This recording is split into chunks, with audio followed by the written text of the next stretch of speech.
welcome to the Happy Hour with Jamie Ivey podcast. I'm your host, Jamie, and I'm so excited that you're joining us today. Every week on this show, I invite a girlfriend to join me on the show, and we chat about the big things in life, the little things in life, and everything in between. Guys, I want to thank one of our partners for today's show, and that is Noonday Collection. I love everything Noonday does, and I'm a big fan of them because one of their slogans that they have is they say that Noonday Collection is a socially responsible business that uses fashion to create meaningful opportunities for around the world. And that is exactly what Noonday does. Right now, they have a new line that's launching on February 16th. If you're interested in getting Noonday for Valentine's Day, today's the last day to get that order in. But they have a new line launching on February 16th. And one of the best ways to get your hands on the new products that they have is to host a Noonday trunk show. Right now, they have an amazing opportunity for you. If you host a show between February 16th and February 28th, you could earn gifts from some of their partners over at Lindsay Letters, The Object Enthusiast, which they have a custom print and a jewelry tray from those two. And with the qualifying show, you could win a trip to Austin, which I think is amazing because I think Austin is amazing. It's super easy to host a trunk show. I've done it forever with my Noonday ambassador, Krista. It's super easy. You just contact your local ambassador to book a show today. You may be thinking, Jamie, I don't even know if I have a local ambassador. It's super easy to find out. Head over to their webpage, noondaycollection.com, and go over there, and they will match you with an ambassador in your area to host a trunk show.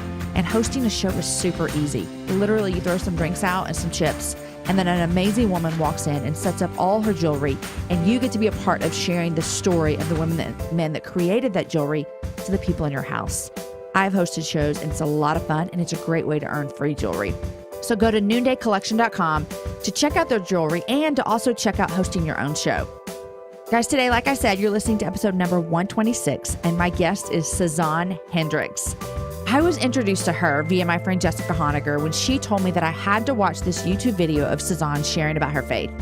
Since then, I've been following her journeys around the world, and even though her gig is fashion and beauty, and if you know me, those are not my gigs, I still love following her because I get to see her personality come out, even in an area of expertise that I don't quite understand all the time. I think you're going to enjoy our conversation today as we chat about her life as a lifestyle blogger, her coming to faith in Jesus, and how her Kurdish family reacted to that. We also chat about a recent trip that she took to Israel that changed her life, her new product, Bless Box, and lots more. It was a really fun conversation, and I felt as though I was at a happy hour meeting a girlfriend for the first time. If you want to send me a message about anything during the show, I'd love to hear from you. I am at Jamie_Ivey over on Twitter. Instagram is my favorite place to hang out, and so come find me over there. I'm at Jamie Ivey. It's super fun. I share things about the show, upcoming guests, things in my life, and I would just really love to meet you over there. Also, guys, at the end of this show, I have some more details about some upcoming events that I hope to see you at, some around the country and some right here in Austin. Here is my conversation with Sazan.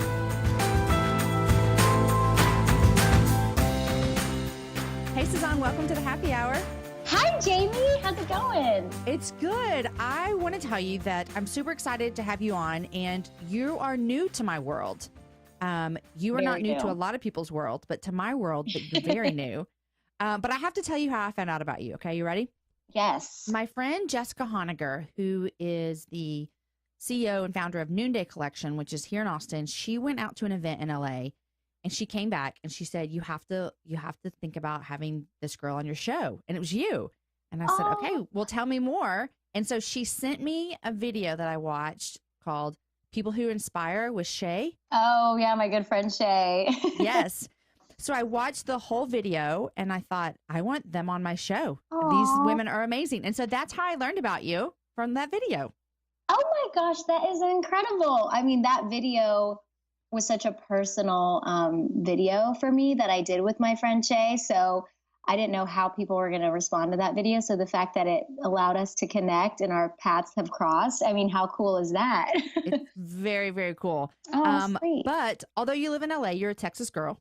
I am. Dallas, Texas. Hey. In Dallas. Where'd you go to high school? I actually went to W.T. White High School in Dallas. And then we moved away from Dallas when I was in 9th grade. And so we moved to the suburbs of Frisco. So Frisco. I spent the rest of my time there in Frisco. So when I say like It's easier to say, yeah, Dallas, because I grew up in Dallas, but then I moved to Frisco. So when you tell people I'm from Frisco, they're like, wait, is that San Francisco? Or so. But people here, I think, would understand Frisco now more because it's so much bigger than it was years ago. Totally. And they have more than one mall now. I mean, it is Crazy. like, it's paradise It's now. crazy. Yes. And then you went to University of North Texas. I and did. got radio and television, which I wish I would have done that. I didn't know I was going to be doing this as a career, but I'm wishing that I would have done that then. No way. I feel like just by you talking to you, I feel like you've been doing this for a while. It sounds Well, like. You're so kind. Thank you. I did have a very short stint as a radio DJ here in town a couple of years ago, and that's what made me feel like I wanted to do this. And so then I started my own show, and here we are. So cool. I love that. I know. Okay.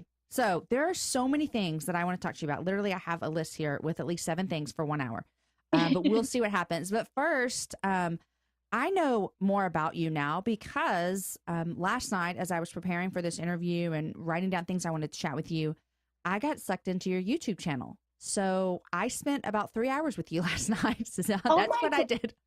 Did you really? Oh, I really did. I saw some of your trips. I saw your husband do your makeup, your husband do your hair. I saw your wedding. I saw it all. Okay. So go, girl. You are quite the researcher. Man, I need to be better at that. No, I couldn't stop because it was so good. I just wanted to see what happened. So tell all of my listeners, all the happy hour listeners, just what you do in life and just that kind of stuff. And then we'll go from there. Yeah. So guys, I started this whole blogging journey about 5 years ago. And I started it when I was still living in Texas. I was studying radio, TV, film, like you said, in college. And I just wanted like a platform of my own. I wanted an outlet. I wanted a place where I could just share some of my tips and tricks and things like that. So I started blogging over 5 years ago. And then when I moved to Los Angeles, I made a few friends out here that happened to be like digital influencers / bloggers. Mm-hmm. And I realized they were doing it for real. You know, it wasn't just a hobby.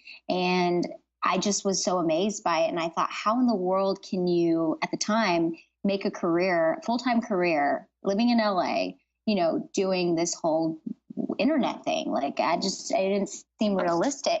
So I just started researching. I'm the type of person, when I get sucked into something, I get obsessed with it and I want to learn everything about it. So I started spending some late nights researching, you know, about this blogging industry. And so I started kind of taking my blog a little bit more seriously. But I still, being in Los Angeles, because I had moved from Texas, I thought I wanted to do radio, TV, film stuff, like TV hosting, broadcasting, telling people stories, you know, on the news, that kind of thing. And I kind of moved to LA at the perfect time because it was around the time when like Instagram started coming around and social media platforms people started really take it seriously and get kind of obsessed. So I kind of jumped onto that and realized, you know, why continue to chase this super saturated competitive field like of TV hosting when I can just tell my own stories. I know how to edit video. I know how to do my own.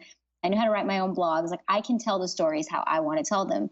So that's when I started, you know, really mapping out the goals for my blog. And it quickly became a full-time job within 1.5 years of just taking it super seriously. And a lot of people had to sacrifice their time to kind of help me. Like my husband now, Steve, at the time, he was just helping me shoot photos for my blog and just helping me try to hustle. And it's crazy where we are today to think that it started just being a hobby, and it ended up taking me down this entire path. And I love it. I absolutely love it. I've done TV stuff since, you know, I've done the e-news, red carpets, you know, events and award shows and things like that.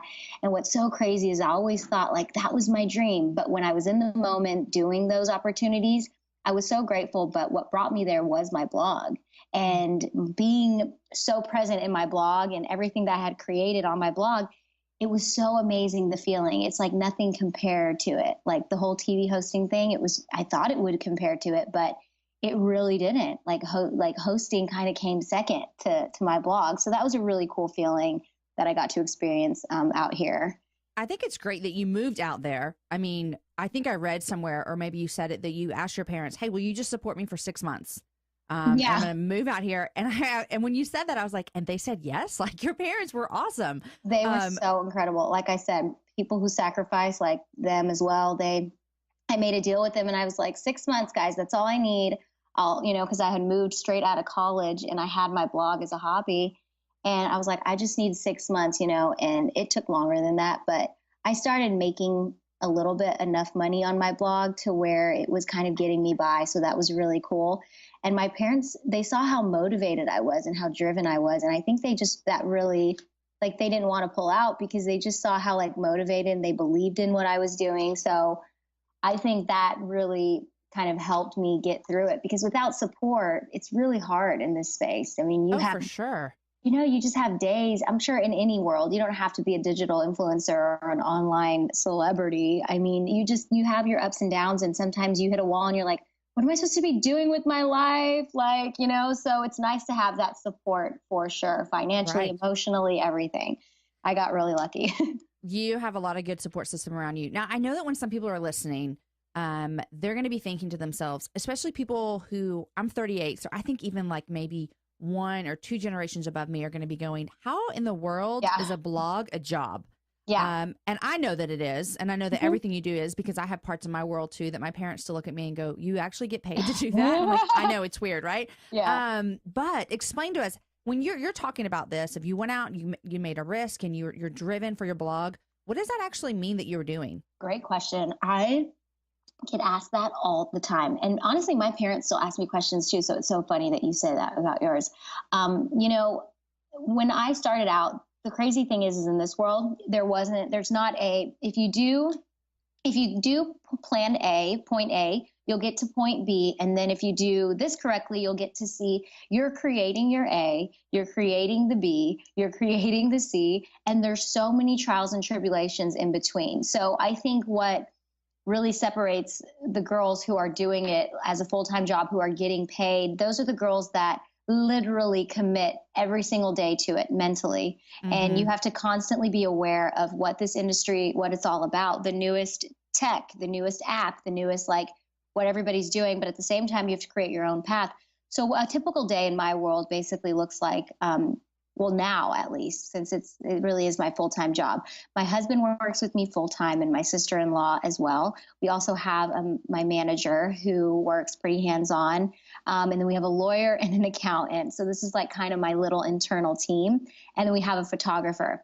So basically a typical day looks like, I wake up, I check my emails, and usually Brittany and Steve are the ones that are on the emails, and they are seeing all of the different types of opportunities coming in from brands that either A, want to work with you, they want to partner up, they want to collaborate, or B, we get several different emails from just like fans and just personal emails to that email that we created.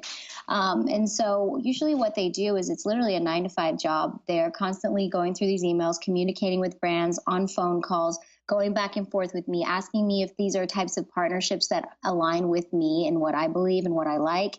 I mean, the amount of opportunities that we get nowadays, it's so incredible. It's crazy. I used to think that whatever I got in my email that was paid, I had to do it, because I was like, it's like a paid opportunity. I have to do it. And in the beginning, you are a little bit more open because you're still trying to figure out who your audience is, what they like. So you really kind of, you test out different things and you work with different brands to kind of figure out what it is what they enjoy seeing. So for me, doing this now over 3-4 years now, full time, I've realized what works and what doesn't on my channels. So if a brand comes to me and they want to collaborate, whatever the brand is, beauty, skin, fashion, they'll come to me and they'll say, we have a budget and we want to work with you to promote our latest product. And so most of the time I've already have heard about the product and I'm like, oh my gosh, either A, I love it, or B, I'm like, I need to research. I don't know if I'm into this.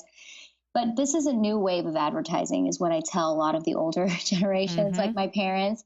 A lot of, we've seen now in 2017 already, a lot of the brands have budgets at the beginning of every year that they allocate for advertising, whether that's billboard prints, whether that's magazine, whether that's TV placement ads.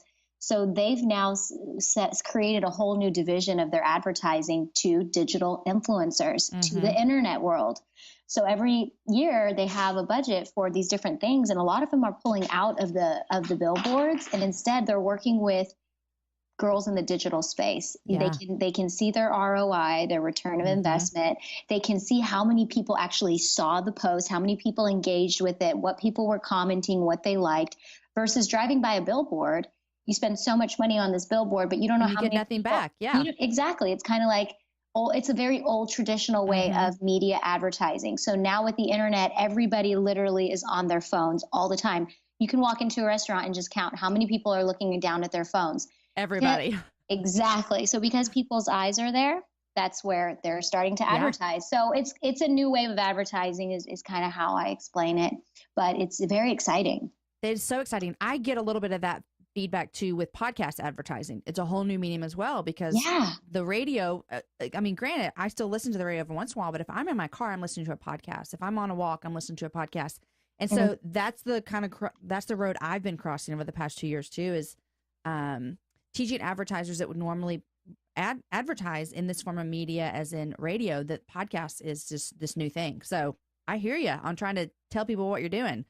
So it sounds like that this is your world. And so how do you and your husband, how do y'all separate work work public life versus personal public life? Because I'm pretty open and vulnerable with my listeners and my Instagram and all that kind of stuff. But I still always tell people, listen, whatever you're hearing or seeing from people, it's just what they want you to hear and see. There's so much stuff that I don't share. How do you guys walk that balance line between, you want your life to be open, everyone to see what you're doing and your adventures and your video, a lot of your stuff, but how do you keep stuff between just the two of y'all as well? That's a great question. I think for me, I'm a lot more vulnerable and open than a lot of like my friends that are in this space, because they've told me this. And I think for me, I'm just like, what you see is what you get. I'm super transparent. And I think Steve is such a huge part of my life, and he is a huge part of, honestly, my day-to-day, from the business side to the personal side. And in the beginning, there was a lot of things that I wouldn't share. Like, I kept him very secretive, and there was a lot of like personal things involved with that because of like my family not necessarily being very supportive of our relationship in the beginning. And so I had to keep him a secret from this online world out of just respect for my parents, and I didn't want to share him because I didn't want people to like criticize us or hate on us. And then I reached a certain point where I was like, you know what? My whole life, I've been very like, always very careful with like what I do, what I say. My parents have sort of raised me to, kind of just be a little bit more reserved. You don't need to tell everybody everything. But it's like when I reached a certain age after college, after I had my little identity crisis, I realized for me, it was opposite. It was almost therapeutic to now connect with so many women around the world who, as a result of me sharing my personal relationship with Steve, the trials, the ups and the downs, I've gotten such an amazing response from these girls around the world, like emails that I'm shocked by. They have nothing to do with fashion and beauty, but they have everything to do with what they're personally going through, similar in their life. And it inspires me. And so the more that I've shared that on my channels and my blog, they really I've noticed it's helped people. And if I can help people in any way, I'm all about it. I have nothing to hide. But I think just in terms of us having our sanity too, and just keeping things kind of separate for balance purposes, is I've just gotten really good at, if me and him are out at a restaurant, like, I'm not going to take my phone in the restaurant, if that's good. Yeah. And we're not going to talk about business. Like and if we do, it's like for 5 minutes and we're like, okay, for the rest of the dinner, we're just going to have a normal dinner. And we've been really good at just like also setting aside travels for ourselves that like don't require any type of work, which is hard in my world because it's like whatever I do, it's like I have to take a photo and post a picture of it. So even when we travel and it's not necessarily like a paid opportunity to travel, I still tell Steve, I'm like, oh my gosh, well, they're going to think I died. Like, I have to take a photo. But the truth is like just setting aside that time for him and saying like, you know what, this is a beautiful Instagram moment, but I'm not going to take the photo. I'm going to enjoy it with you right now in this moment. I'm going to be present. And I'm going to give you this moment. And like, we've just been really good at doing that this past year, because it's just, it's hard. It's consuming, like the digital world. So we're still working on it. We haven't quite figured it out completely, but we've definitely gotten better at just setting time aside for us and not putting too much out there, just a healthy amount. That's good. Now, you mentioned your family, and this is from the video that I saw you on the first time, this is kind of what drew me into you was your story that you shared on there. And you mentioned that it was one of the first times you'd shared that short story publicly. But it was about your relationship with your husband and your relationship with God, and how those kind of started around the same time. And you grew up in a Muslim home. So you're coming from that background, and your husband's a Christian. And I would just love to hear a little bit about what that looked like for you guys when y'all started dating. Oh my gosh. What's so crazy is when we started dating, I literally remember telling Steve, like, okay, I was like, you can't fall in love with me. Like, I was like, just so you know, I come from a very, very strict traditional Kurdish household. You know, even though I was born in America and raised in America, my parents really wanted to instill those Kurdish values on me and my siblings. And you and Steve were friends for a long time, right? We were just friends in college. Okay, that's we what I thought. We were totally just friends in college. And it's funny because when I met him, I was going through a breakup at the time. And the guy that I was dating was this Kurdish guy. And I literally like thought he was the one. And when it didn't work out, I literally was like, there's no other Kurdish guys. Like, I'm never going to get married. Like, how am I going to please my parents and be happy? Like, I thought the closest thing to that. Right. But it didn't work out. And I think that's when I was in college and I had that identity crisis I mentioned. And I was just like, where am I going with my life? Like, what is it that I want? Here I am, I was very career focused, very driven, motivated in college to get my degree. But at the same time, I felt so lost. I didn't know what my purpose was. Like, what was it that I was supposed to do? I did grow up in a kind of Muslim household, but not really, because ethnically the culture, it tends to lean more on the Islamic faith. But my parents growing up, they never even practiced it. So I never even grew up in a Muslim like home, really. You know, certain things, certain values my mom would put on us were just from that religion. So I just grew up just not knowing like anything really about the religion world. My parents always said, just believe in a higher being, just pray every night, do good, be nice to people. But come time when I was in college going through that identity crisis, I didn't feel connected to anything or anyone. I just felt it's like those values weren't cutting it for you. It wasn't cutting it for me. I didn't feel like I was getting the best emotional support from my parents, just because parents always, you know, they're like, oh, you're better off without him, you know, on to the next. But I needed more. I wanted more. So it's like Stevie came into my life at the perfect time, because we were in college, both studying the same degree. We met and we became instant friends. And he's the type of guy that will literally give his undivided attention to anyone who just comes up to him. Like, it doesn't matter who you are. And I was very intrigued by that. Like, he just had this charm and just this genuine happiness, like this light. And I was like, what is it about this guy? Like, he's just so happy. So the more we had like deep conversations, he just started opening up more about his family life, growing up, things going on. And I told him, I was like, I'm not happy. And I don't know what to do. And he was just like, do you believe in God? And then that whole conversation happened. And I was just like, yes. What does that mean? Of course. He's like, well, who do you, what do you believe? And I was like, I don't know. What does that mean? So he just told me that night when I went home and I prayed, because I literally prayed every night since I was 8 years old, but I would pray the exact same thing. Like, I didn't even know how to pray right. So I was just like, okay. So he said that night when I go home, he's like, well, just pray and just talk to God and just be like, hey, like, can you reveal yourself to me? And I thought that was like the weirdest thing. But at the same time, I was like, the guy telling me to do this, he's just so like, seems like he has his life figured out. And he didn't tell me to pray and ask for God to show me Jesus, to show me, Buddha. Like, he didn't say any of that. He just said, ask God to reveal himself to you through your dreams. Because he always knew, like, through my dreams, I mentioned to him, I had like really crazy dreams where I felt like I've been able to foreshadow certain things in my life. So he said, why don't you just ask God to reveal himself to you when you pray that night? Like, who knows what'll happen? And he just thought like, maybe it'll happen in your dream. Right. So that night I did that. And it was the weirdest thing, because I just like prayed and said, hey, God, like, it's me. I don't know if you've been hearing me my whole life, but I'm going through a really hard time. Like, I really need help. And that night, I kid you not, like, I had a dream. I was in a church with my hands in the air, worshiping Jesus's name. Oh my gosh. I woke up and I was just like, what in the world was that? And it was one of those out of body experience dreams to where, it's not just like, cause I had like Doritos the night before. Right. And so I honestly called Steve the next morning and I was like, what was that? Like, what did you do to me? Like, And he was shocked. He was like, I actually didn't know that was going to happen. Like, and so for 2 weeks straight after that, I just kept having these dreams about Jesus, and I just didn't know who he was.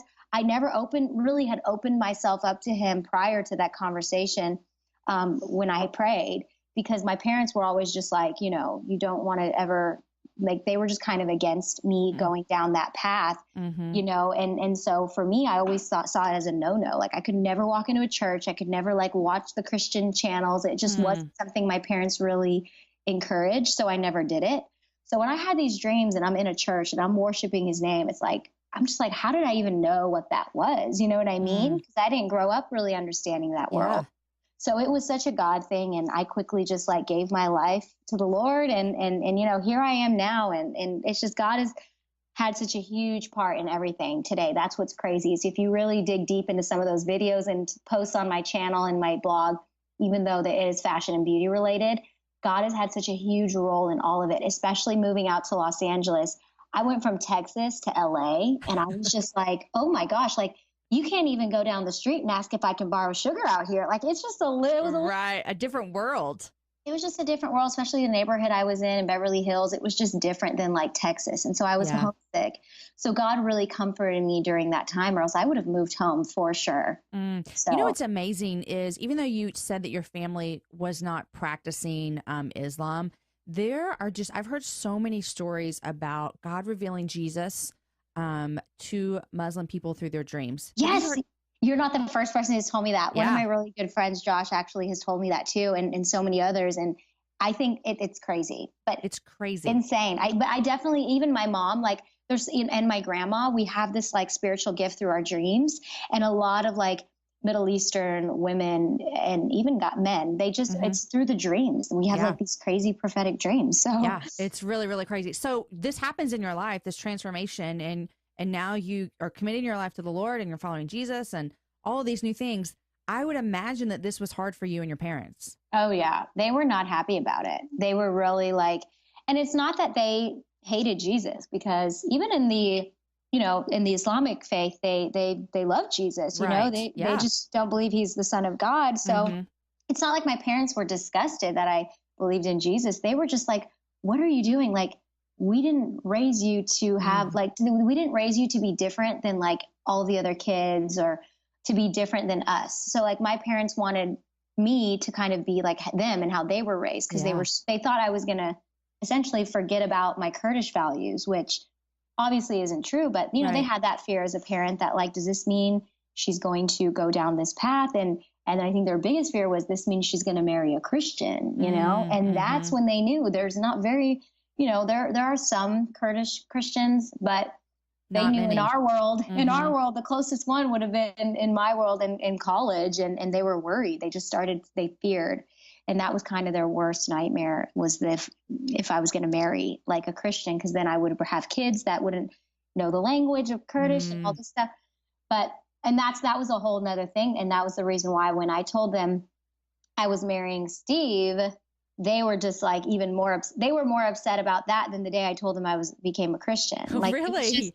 And my mom had met Steve, in college, because, Steve came from a very, very good household. Like, I mean, he just, everything that you can think of a man being pure, being honest, loving the Lord. Like, he was all of those things that my parents forever wished that their daughters could have in a man. The only problem was he wasn't Kurdish. Right. So they saw it as like, no, out of the question. It's not happening. But I was like, I'm already an adult. Like, I'm 20, I was 24 years old when I they would have rather you married a Kurdish man who didn't have as high values as Steve because he was white. And that's kind of what I felt when I told them about Steve, and it made me so upset, because I thought, wait, aren't you guys like, you guys always wanted the best for me, and you gave me so much love and financial support. Like, is this really what you would rather have for my life, is like a man that just doesn't treat me right? Because the guy I was with before Steve proved to me that like I didn't want to go down a similar path again. Like, and so they were just not happy. They were upset that I kept it a secret, because I didn't know how to tell them for the longest time. So how does that look now? You've been married, what, almost 2 years? we've almost been married 2 years now, and it's all changed. Like, that's what's crazy. My mom, she loves Steve so much, like literally more than me. She loves him. Like, we spend the holidays with her. And, my dad, he travels so much with work that with my dad, it's a little bit tougher. He's come around and he's supported it. Like, he's always asking, like, well, how are they doing?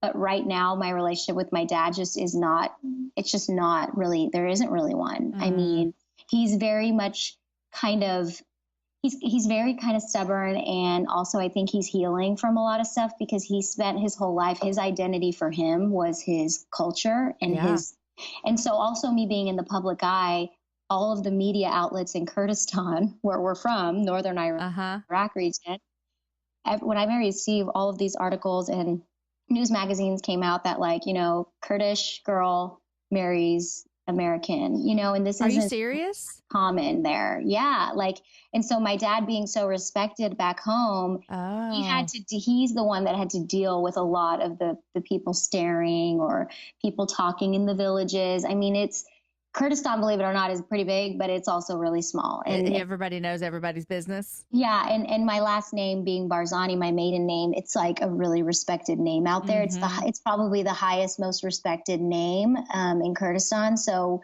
they all knew. It was like on the headlines, it was like Barzani girl marries American. And it was just like, whoa, I was expecting to get some backlash, but at the same time, I was not expecting it to go as far as like media outlets back home picking it up and people calling me the Kim Kardashian of Kurdistan. And I heard it all. And it was it was really a tough time because I just was like, in my heart, I know I'm doing the right thing. Like, I know not one thing I'm doing is wrong. I've never been happier. Steve is the greatest guy that a girl could ever ask for. And I knew that he was a blessing from God to me. So I knew God wasn't going to just leave me hanging high and dry. And so when my parents, they kind of disowned me for a while, I had to literally say, like, God, you officially have all of me. Like, you literally, I don't know what to do. I feel like I don't have parents anymore. Like, you are my heavenly Father. Like, as cheesy as that may sound, like when I didn't have my dad walking me down the aisle on my wedding, I had God there. And I was so worried on my wedding day how I would feel or how weird it would be not having my parents there. And it's so crazy because I felt so comforted that day. Like, I was not sad, which is insane because I'm a huge family person and I love my parents. I wanted them to be there. I asked them to be there. But when they weren't there and the day of my wedding and I thought, how am I going to feel? It's so crazy. It's like God gave me the supernatural strength that day to feel so happy and not worried about it. Well, it just goes to show that that your faith, because sometimes I feel like, there's verses in the Bible actually that talk about like, leaving your father and your mother for your faith. Exactly. And most people don't have to do that in the world because their parents don't care, but you actually had to walk that road. And then the whole time you were on it, it was a testimony where you could see God's faithfulness the whole time in your life. 100%. Oh, like God showed up when I felt like nobody else did. And that's when I realized, like, oh my gosh, it was the hardest time in my life, but one of the most beautiful times in my life, because when you go through some of the hardest times, through some of the biggest adversities like that come through on your path, like, it's so crazy how close you can feel to God. Like, it was like the hardest time, but it was one of the best because I felt like the closest to God I've ever been in my whole life. It's so true. I say that. Yes. I say that all the time that, God's there for the brokenhearted. And when we go through these hard times, sometimes it's like we don't want them. You know what I mean, Sazan? Like, I don't want to wish anything bad on my family, right? But when I've been through hard stuff, I am so close to him. Yeah. And it's like you kind of, I was so worried about my parents. And I thought, like, what if they get a heart attack? Like, I had all these like fears. And I was like, I don't want to be the reason my parents have a heart attack or like they just feel so sad and depressed that they no longer feel happy to live. And so I felt responsible for a little bit. And I was like, how can I make them love him and love me again? Like, how do I do it? And I just felt like God was like, give it all to me. Just jump and let me do it. Let me do the rest. And in just 2 years, so much has changed. Literally on our honeymoon, my mom came around. She texted me and she was like, I cannot believe it. She actually had a dream. She said, I had a dream on your wedding night that, I was being so like crazy. And like, I don't remember the details, but I just remember that like God pretty much went to her in their dreams and said, like, you got to stop this, and she did. It was like at our honeymoon, I got that text message and I was just like crying my eyes out. Like, I didn't think this would happen so soon. So it's just amazing what happens when you truly let go and let God, you know? Yeah. Okay, guys, before we get back to my conversation with Sazan, I want to thank another one of the partners for the happy hour, and that is Prep Dish. You heard me talk about Prep Dish a lot because they do something that's really great for us women is they help us save time. No more thinking, no more stress, no more mealtime guesswork. Prep Dish does all of that for us. Prep Dish offers gluten-free and paleo meal plans, so you're going to enjoy healthy, tasty meals with your family all week long. Here's how it works. You're going to get an email from Prep Dish with a weekly menu. You get both gluten-free and paleo, so you can pick. Then you're going to take your grocery list that they give you. You're going to go to the grocery store, do all your shopping, and then you're going to come home and spend about 2 to 3 hours prepping your meals. And then throughout the week, you're going to heat them up and enjoy them. Prep Dish really gives you all the tools you need to keep eating healthy and keep all those New Year's resolutions that you made. Right now, they have a $4 a month trial for you happy hour listeners. Go to prepdish.com/happy hour, all lowercase, to get this deal. Okay, so I have to ask you this then. I didn't know what you said about the media in your home country, which I just think is crazy. I would have never thought that you would tell me something like that. But I watched this cute video of you from when you were at UNT. Oh, Lord. I know, right? You're like blast in the past. But okay, I have one thing I want to ask you about. This isn't it, but I just have to remind you because I don't know if you've seen this video in a while. But they interviewed your husband, who was not your husband at the time, who wasn't even your boyfriend at the time. And he said, I know she's going to succeed. She's going to impress people. She's going to do big things. That's what your man said about you before y'all weren't even dating. Isn't that sweet? Oh my gosh, I totally don't even know what video you're talking about, but it sounds so familiar because I know he would say something like that. He totally said that. But you also said this. You said, and I don't know, I can't remember what year this was. Oh, I think it was done in 2012. Okay. So you said in 5 years, no, you said this happened 5 years ago, and you said that in your future, you would like to see yourself doing stuff in the Middle East with TV. Well, how do you feel about that now? Oh, wow. That is so crazy. Isn't that crazy? Because I didn't know what you just told me about, like the news articles and what people are saying about you. I didn't know that. And so then when you're telling me this and I'm remembering that you had said that, how does that feel now? You know what's crazy is when I said that at that time, because I remember saying that, that was through my identity crisis time. So I was doing what I felt like my parents told me I needed to do. So like my parents weren't even happy that I was going into radio, TV, film because they felt like being in front of the TV and just that whole lifestyle, it can be really dark and just really, you don't have a life sometimes. So they weren't happy when I said I wanted to do TV stuff first. But they said, if you're going to do TV stuff, you should go back home to the Middle East and do some broadcasting there with their media outlets. My dad's like, I can connect you with the people I know. And so I thought it seemed pretty promising at the time. But I think for me now, I still very much want to be involved in Kurdistan, specifically where I'm from. And even though not everyone supported my relationship with Stevie, it's actually shocked me and surprised me how many people came out of the woodworks and just like emailed me and saying, wow, like you did it for us. Like so many girls that are secretly doing this behind closed doors, or they don't know how to do it. So much support came through that the negativity really didn't matter. The negative press articles I didn't care for, but I still feel like I have my heart still has a place there that I want to go. I don't know if I want to do TV stuff necessarily, but Stevie and I recently actually launched a Be Wild. It's like a Be Wild adventure video of showing all of California. And it was just this really epic video that focuses on the beauty and the nature of the places that we go to. And it's super like, I'm talking drone. I mean, it looks like a movie. I've seen pieces of it. It's really cool. It's like so cool. And we directed it. Stevie directed it. We produced it. We went and shot it. And I told him, I said, we should do a Be Wild series for all of like our favorite places. And the next one, well, maybe not the next one, but in the near future, I said, I would love to do a Be Wild Kurdistan, like showing the beauty of Kurdistan, a place that is autonomous, but also invisible on the map. You're not going to see it on the map. A place that is like literally fighting, the guys, ISIS. Like it's just, they're the unheard heroes of the story in the Middle East. And I just would love to, instead of me being in front of the camera and just entertaining, I would rather go and just show the beauty of where I come from and just get those epic shots, because there's so much beauty in Kurdistan. You wouldn't even think that it was like considered in the Middle East. I mean, I couldn't even find it on a map right now if you put a map in front of me. And you won't, because it's not on the map. And it's just so unfortunate, because it is the one place in the Middle East that I visited that is so peaceful. They love Americans. I mean, it's just so much love, so much hospitality. And Stevie really wants to go there, and we've just been kind of waiting for the right time. Yeah.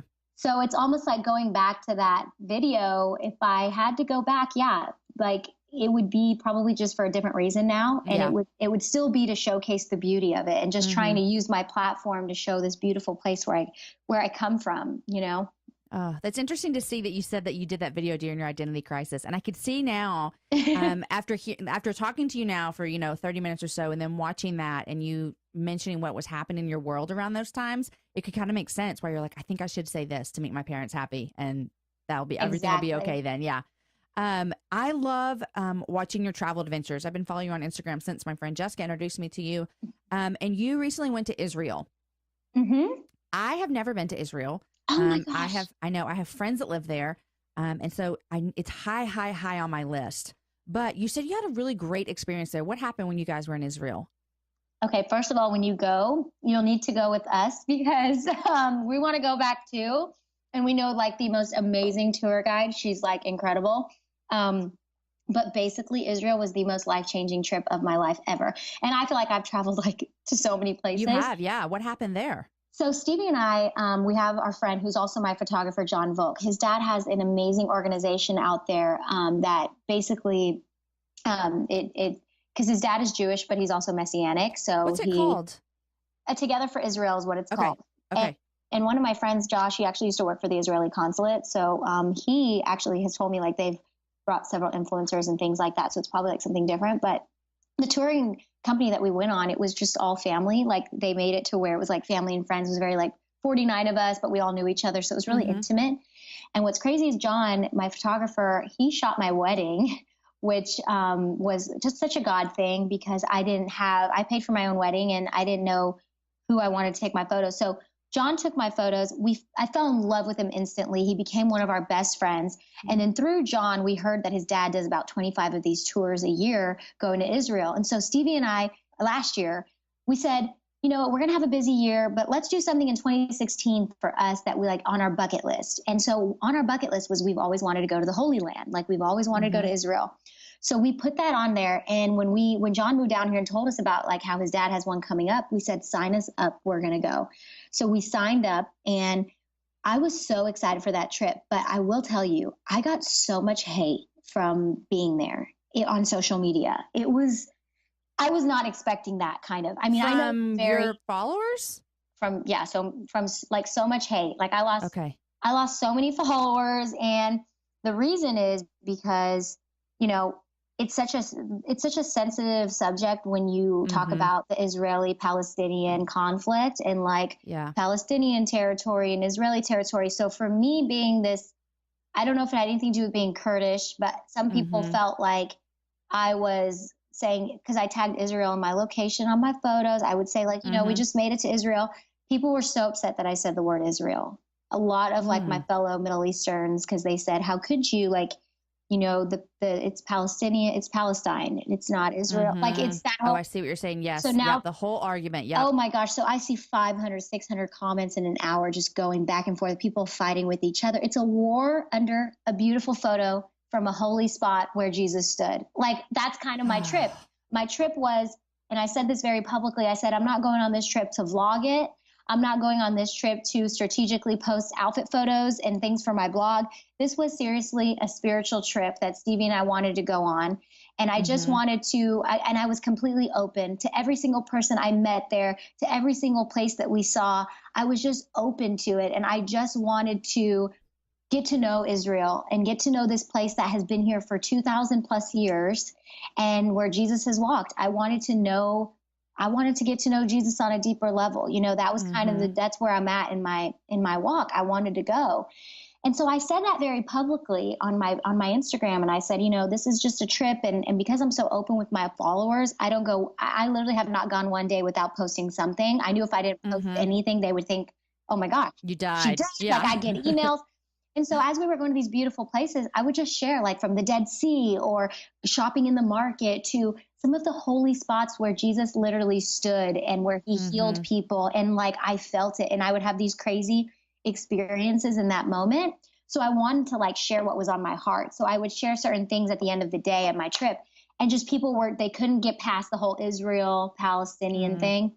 I got so much hate, girl. It was just like, I even told Steve the first day we got there, I said, why did we come here? I was literally being attacked by the enemy. I was just like, why am I here when I have so much, like, I feel so like my joy is being taken from me. I feel anxiety. I feel like I can't genuinely enjoy this trip that we have planned for ourselves. We put so much money into it to be here for 9 days. And I felt like it was being taken from me. And it was just, and I wasn't mad at like my followers, because a lot of the people commenting came from bizarre places. I don't even think they follow me. It just made me sad. It made me sad for this beautiful, beautiful, beautiful place, this beautiful country that's literally the size of New Jersey. You can drive from one end to the other end in 6 hours, but it's so rich in history and you get to see it all. You get to see where people have lost their lives, you know, fighting for what they believe in. You get to see where Jesus, you know, died for us. And for me, it was such a life-changing trip. But after that second day and being around such a great group of people, they really helped me get over the whole, like, you can't read into that stuff. And I usually don't when it comes to people saying like, girl, I can see your bags, or, oh, I can see, you know, you know, you don't have the perfect this or that. But I got really defensive a little bit when they were just like attacking God. And I just felt God was telling me like, I don't need you to defend me, you know, and it's okay. Like you just do what you know is right and just be persistent and just be who you are. And I did that on my trip, and I continued to share photos. I was very mindful and respectful, but I continued to share these beautiful photos. And, you know, by the end of the trip, the emails and messages I got from girls just saying like how inspired they were to see the beauty of this place. And even fellow believers that follow me, certain girls saying, you know, there's not many Christian influencers that actually will publicly say things like this platform. Yeah.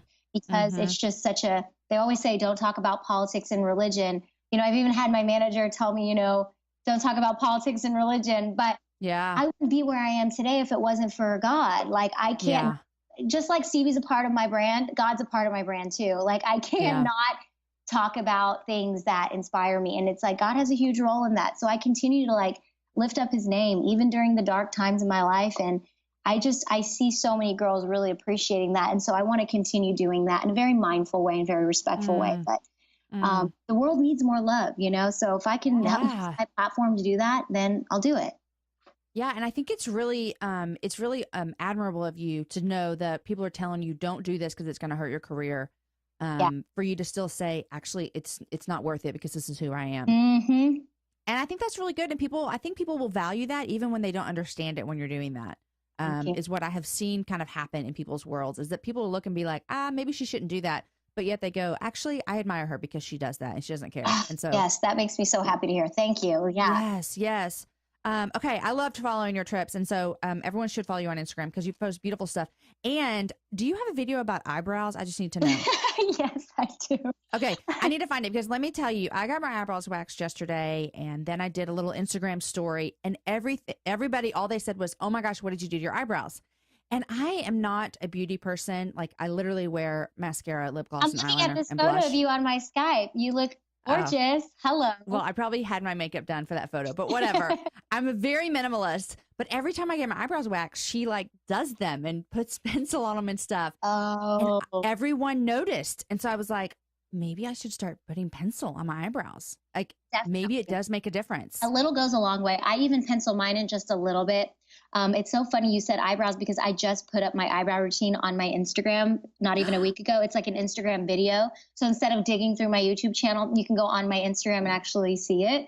Oh my gosh, I'm going to fix my eyebrows this weekend all by myself. Yeah. And I just put like all my tips and everything in there. And, it's crazy because, we just launched our new company called Blessbox. And yes, tell us. So Blessbox, it's like I'm starting to review more products because of Blessbox. Like I want to like literally test out the best products for my girls. And just so I've been doing more of those Instagram tutorials, just sharing my daily routine and also products that I love and products that I don't love. Because being in the subscription world now, I basically decided I've been blogging for, full time for quite a few years now. And I wanted to create something of my own that is separate from like my blogging business. I wanted to launch something like a product or a merchandise line. And so when I was figuring out what that looked like, I said, I don't necessarily think I want to do a makeup line. That's not really what I feel like my calling is. But I felt so strongly like God putting it on my heart that I needed to create this new community. It's almost like a community in a box. So, and while you're at it, you get amazing products. So Blessbox is what I launched literally when I was in Israel. Isn't that crazy? That's it all crazy. And you were going through such hard time. Yeah. That's so crazy. It's such a huge part of the story because it's like I had been working on it for like a couple years. And then finally the launch date officially was ready to go. I got the green light when I was in Israel. I was like, whoa, this is so cool. So we launched Blessbox, and it's basically the ultimate like lifestyle box with fashion, beauty, style, a little bit of health and home. You're getting all of it in one box for $29.99 a month. And we've set it up online to where you can sign up for like 3 months at a time, or if you want to sign up for the whole year. So you're not necessarily like tied down like every month. But basically, I wanted to create a box different than any other box out there. Like, the Birchbox and the FabFitFun. Yes. They're all really great boxes, but either A, it's seasonal, so you only get it 4 times a year, or B, a lot of the times the products in these boxes are so mediocre and super tiny, like small. And you wonder, like, am I really getting my money's worth?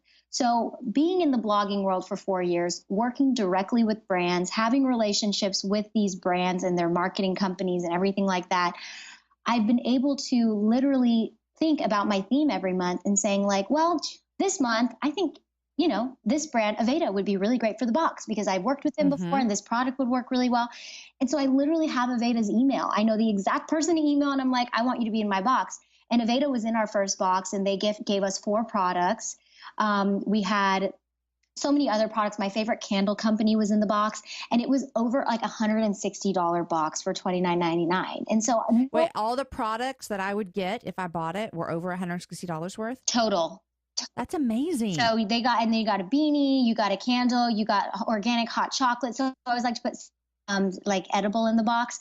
And then I'm starting to put my own private label products in the box. So I'm starting to design some things and put it in the box. And so we put our first like coffee mug. It was this amazing ceramic coffee mug that says bless on it. And it comes with a little spoon. And just seeing people posting photos. I mean, the whole concept behind this, it's not a Christian box. So a lot of people ask me, is Blessed like a religious box? It's not about religion. It's about love. And so everything that I pour into it is love, from the products to the story to the messaging. And it's really all about having this experience in a box. So it's like, I literally slogan it as a box of happiness. So every month when it comes to your doorstep for the busy mom or the girl in college who just doesn't have time to like shop around and needs a discount, you're going to get this box every month and you get to open it and you get to have all these goodies and feel like a blogger who opens. Oh, that's right. All the free stuff. All the free stuff. It feels so good, So it's doing really, really well. We just sold out of our January box, which is our second box since the launch. Insane. And I'm already planning for February. So I just encourage everyone goes on and signs up at blessbox.com to get your box. And I sound like a walking advertisement right now, but it's because I love, love, love the box. And it's going to be so, so good in the coming months. So definitely sign up. I love it. I'm going to go sign up. I'm going to get myself one. Girl, I just need to send you one. I'll just send you one as a gift because you're the sweetest. Well, I tell you what, who doesn't love getting something in the mail? I mean, I get a lot of books in the mail with my job, which I'm sure you get a lot of beauty products. Yeah.